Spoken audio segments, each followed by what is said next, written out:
Hi, I'm John DeVore. Welcome to the channel. Today's not a music review. It's actually, I was talking to someone in the industry about some gray market shit that's happened to me over the years, and it occurred to me that most customers probably aren't super clear about what gray market is. That's what this video is going to be about. So gray market lies in between white market and black market. Black market, I think, is pretty clear. Black market is the illegal sale of goods. Often that'll be stolen goods. And what reminded me of that is this rash of shoplifting sprees that's happening all over not all over the country. It's happening in California. There's sort of these flash mobs that are running into luxury stores, shoplifting for tens of thousands of dollars worth of stuff, and then running out.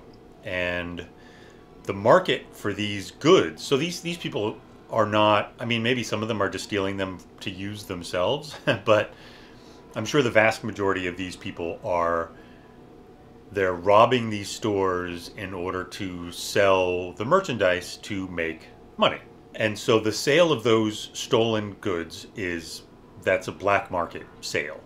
One of the things that's sort of facilitated these crime sprees is the online marketplace. It's a largely unregulated marketplace. And so sites obviously like eBay, but to a large extent Amazon, and also these specialty sites like Poshmark, and these sites that specialize in selling used fashion. And you go on there and suddenly you can find these great deals on brand new with tags merchandise. And it seems pretty obvious to me that most of that is black market stolen merchandise. The new with tags, that is what I'm talking about. I'm sure there is tons of gently used merchandise on there, which is 100% legitimate, above board.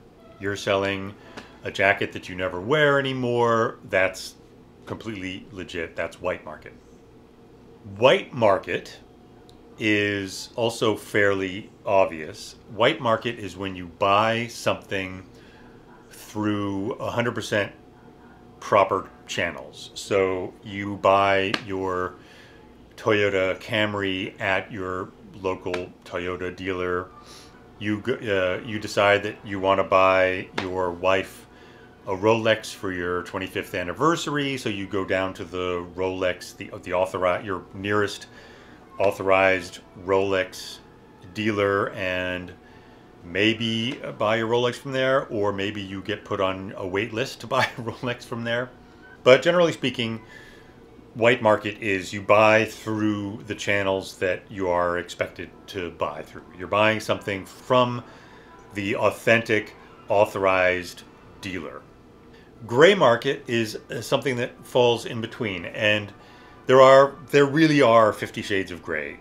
Gray market can veer anywhere between black and white. It can be extremely dark gray, medium gray, very pale light gray, and all of those can be considered gray market. So, for example, the example with the Rolex watch.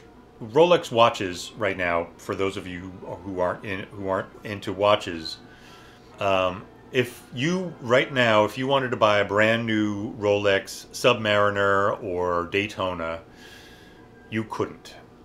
Unless you were very well connected, you can't buy a brand new Rolex Daytona right now at an authorized Rolex dealer. The only way you could possibly get a brand new factory sealed with all the tags Rolex Daytona right now, again, unless you are very well connected, is gray market. And you would be buying it from a company, and there's a bunch of stores that are very big, established, and legitimate gray market watch stores. So, for example, Joma Shop is a famous one. And you would go onto Joma Shop or one of these other places, and you would buy a new Rolex, but on the secondary market. and you would be paying significantly more than the retail list price for that watch. If it's a steel Daytona, you may be paying double the retail price for that watch because you want it now and you don't want to be put on a 3-year waiting list, or you don't have a friend who's extremely well connected and that's the only way you can get it. You can also get a used Rolex Daytona. A used steel Rolex Daytona will still cost you more than the retail price from an authorized Rolex dealer for a brand new Rolex, because you simply can't get them. So there's a very thriving, healthy gray market for Rolex watches. That's one of the examples. It's an easy one. So that's one example of gray market that's relatively close to white market. Rolex knows it's happening. Maybe they're not thrilled about it, but they're certainly helping that market by limiting supply of the Daytona, for example. And a company like Joma Shop, they sell brand new watches from hundreds of watch companies. And my guess is that these companies know about it and probably help Joma Shop to some extent. So for example, maybe Breitling has a bunch of overstock watches that just are, they didn't sell, or maybe a bunch of their authorized dealers have leftover inventory that's not selling. And so they offer a company like Joma Shop a little bit of a deal to just take their dead inventory, and then Joma Shop will list them for sale for a significant discount, yet they're still brand new watches. And so that's one type of gray market. Another type of gray market that's pretty common is with international goods. Maybe you want to buy something and you want to bypass the input tariffs or input duties and taxes and tariffs, things like that. And so possibly you want to just import something from another country and maybe bypass some sort of a restriction or regulation or additional fee and bring it into the country that way. There's a famous example of that. Bill Gates. So when Porsche designed, back in the 80s, Porsche designed this really outrageous car as the Porsche 959. And it was absolutely state-of-the-art. It was by far the most technically sophisticated supercar of the time, by far.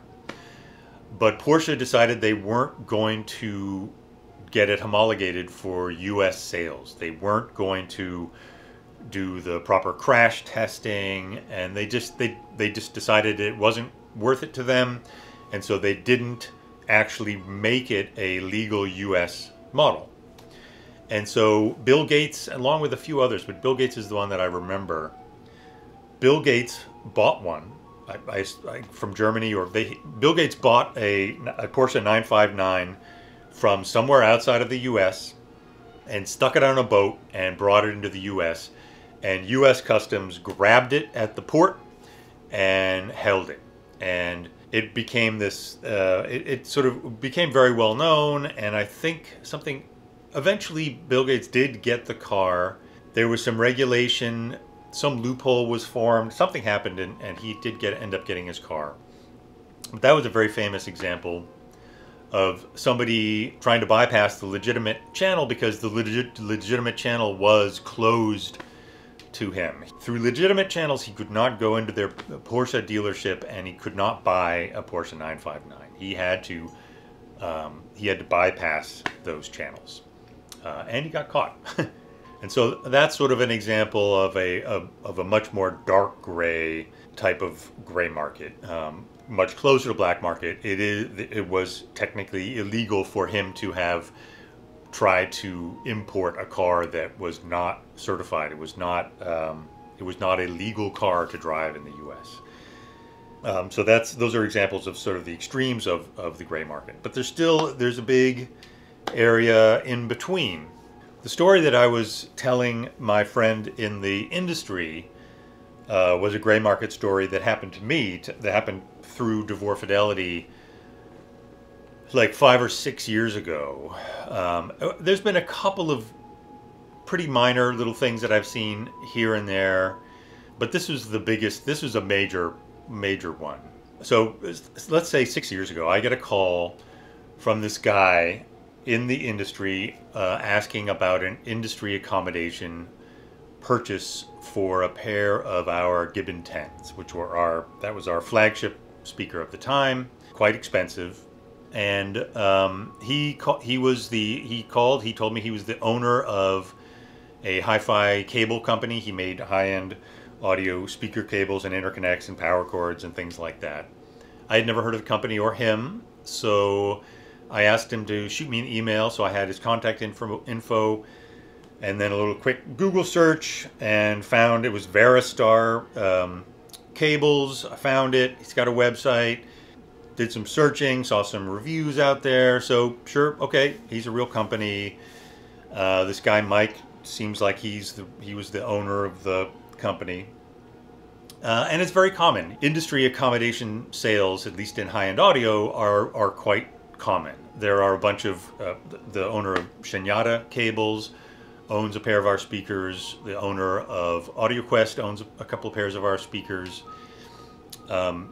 So this kind of thing happens a lot. I own a lot of gear from other companies that I got on accommodation. Very common practice.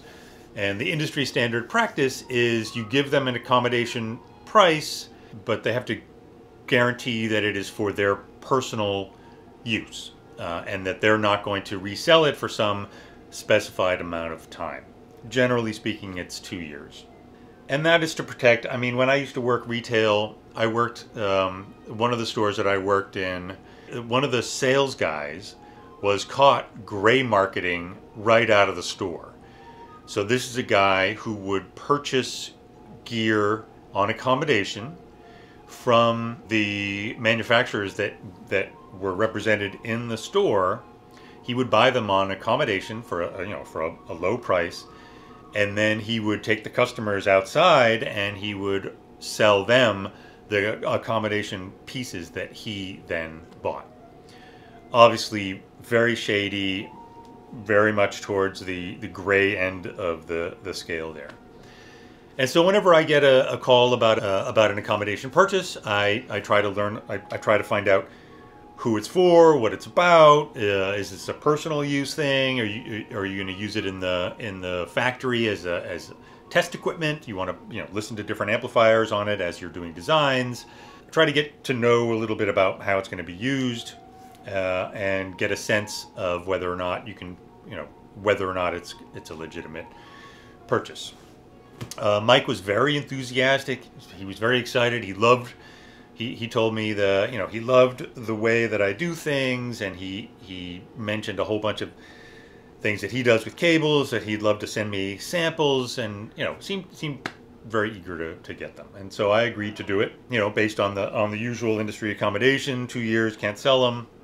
So when his speakers are finished a few weeks later, I let him know. I'm like, all right, what's the shipping address? He gets back to me and he says, oh, I have a friend of mine in New York, and is it all right if he picks them up and he can drive them down to me, and that will save on shipping, less risk of damage and things like that. And so I say, yeah, sure, fine. So the guy comes, picks them up, signs the invoice, and he's off. And then I don't think about it. And then several months pass, maybe 4 months pass, something like that. I get an email inquiry asking me when the manufacturing date is for a specific serial number for a pair of Gibbon 10s. Generally, that means that somebody is looking to buy a used pair of speakers, and they just want to know when they were built, where they were shipped, what their history is. Pretty normal. So I look them up, and it's this guy, Mike's accommodation pair. There's a little bit of a red flag there. So I do a quick search, and sure enough, on Audiogon, there's a pair of Gibbon 10s in that finish in New York, and there was a photograph of the back, and you could read the serial number, and there it was. It was that pair of Gibbon 10s. And so I start putting puzzle pieces together, and I realized that the guy who picked them up, who who's supposedly a friend of Mike, and who was supposedly driving them down to Mike, was not in fact a friend of Mike, was not in fact driving them down to Mike, but was in fact a customer of Mike's who had purchased a pair of gray market Gibbon 10s. I check around a little bit. The customer's name was Alan. Check around a little bit, and sure enough, about 4 months before, my local dealer, my New York City dealer, had done a bunch of demos for a customer, Alan, who was really excited to get Gibbon 10s, and then suddenly vanished. So I contacted Alan because I had his contact info, because we had to arrange the pickup of those speakers 4 months before. And I informed him that he was not supposed to be in possession of these speakers, and that these were an accommodation sale, and there must have been a real misunderstanding, and could he please bring them back. I let Mike know that I knew what had happened, and that Alan was bringing me his speakers, and that I would check out the speakers, and that I would refund him minus a restocking fee. Which I did, but as is the nature of a lot of gray market transactions, Mike wasn't satisfied with that, and after filing a PayPal claim, claiming that he in fact never received the speakers, which was in fact true, PayPal gave him a full refund. I got our speakers back, had to basically eat the restocking fee and resell them as a B stock, as demos. Which we did. They actually went on to, they were the pair of speakers that was photographed for the cover of Stereophile magazine, if I'm remembering correctly, because they weren't new, so I didn't really mind if they got a little scuffed. So they were sent down to Santa Fe to be photographed. It was a very unpleasant experience, and I have, in the intervening 6 years, I've been even more vigilant about checking out who's buying, who's getting accommodation sales, and making sure that they're legitimate sales for personal use and all of that kind of a thing. So anyway, 50 Shades of Gray. I hope that makes things clearer. There are lots of completely above board, legitimate gray market places out there, but there are also some very shady, very illegitimate gray markets out there, and generally speaking, it should be pretty obvious which are which. And if you're buying black market goods, that's your thing, but beware. And if you're buying white market goods, thanks. I do my best to support my dealer network. I really do try to make sure that that customers are only getting new goods from the authorized dealers. A little bit of a rant. Thank you for watching, and I'll see you at the next video. Bye.